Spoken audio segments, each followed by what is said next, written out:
Is the you that speaks English the same person as the you that speaks Japanese? Many bilinguals say they feel like a different person when they switch tongues.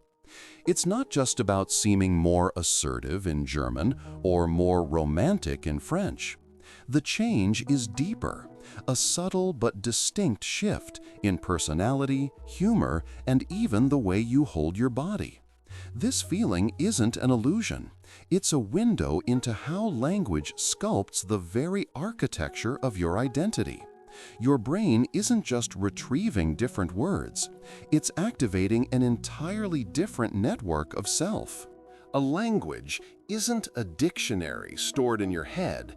It's a living, growing web of connections. The word sun isn't just a label.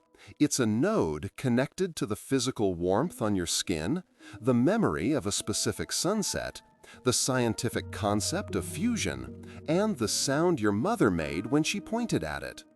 A second language builds a parallel web with its own unique connections. The Japanese word for sun, Taiyo, might connect to folklore about the goddess Amaterasu, or the red circle on the national flag, creating a different cognitive echo for the same star. This is what psychologists call cultural frame switching. When you use a specific language, you subconsciously activate the cultural norms and values associated with it. Studies show that bicultural individuals from Hong Kong, for example, will display more typically collectivist Chinese values when speaking Cantonese, but exhibit more individualistic Western values when they switch to English, even when describing the exact same image. Your brain is essentially loading a different cultural operating system that influences your interpretations and reactions before you're even consciously aware of it. Your memories are often encoded in the language in which they were formed. Recounting a childhood story in your native tongue can feel vivid, warm, and emotionally immediate. Telling that same story in a second language can feel more distant, as if you're narrating a film about someone else. This is because the emotional centers of your brain, like the amygdala, are more tightly wired to your first language. For some trauma survivors, this is a useful tool. Discussing difficult events in a second language can create enough emotional distance to analyze them more objectively. The language becomes a buffer. Language's influence goes deeper than just feelings. It shapes your perception of the physical world. In German, a bridge, die Brücke, is a feminine noun. When German speakers describe a bridge, they tend to use words like beautiful, elegant, and slender. In Spanish, a bridge, el puente, is masculine.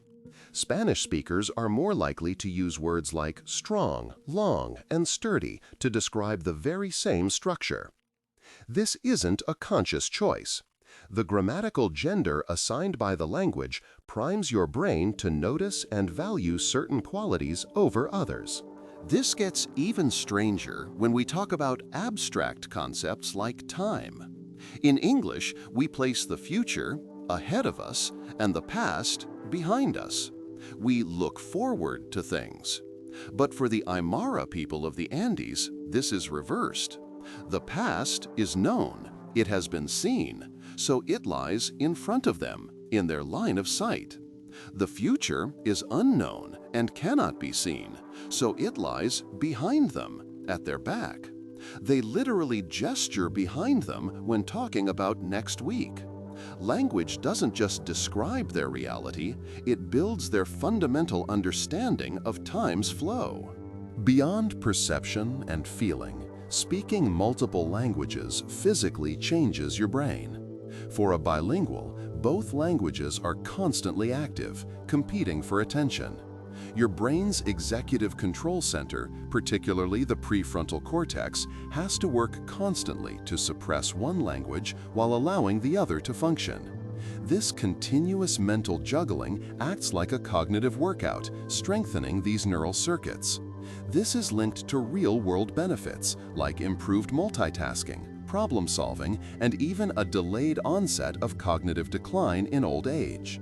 The feeling of thinking differently is partly the sensation of your brain engaging these powerful control mechanisms. So, are you a different person? Perhaps not. Instead, think of your mind as a vast house with many rooms. Each language you speak is a unique key. One key opens the room of your childhood, filled with the culture, memories, and emotions you grew up with. Another key opens a different room, built from your experiences abroad, your adult friendships, and a different way of seeing the world. You are the owner of the house. The language doesn't change who you are, it simply grants you access to different parts of yourself. Monotony has grown fast. Nearly 2,700 people have watched in the last few weeks, yet less than 0.03% are subscribed. It would mean a lot if you joined by hitting subscribe. And again, thanks for watching.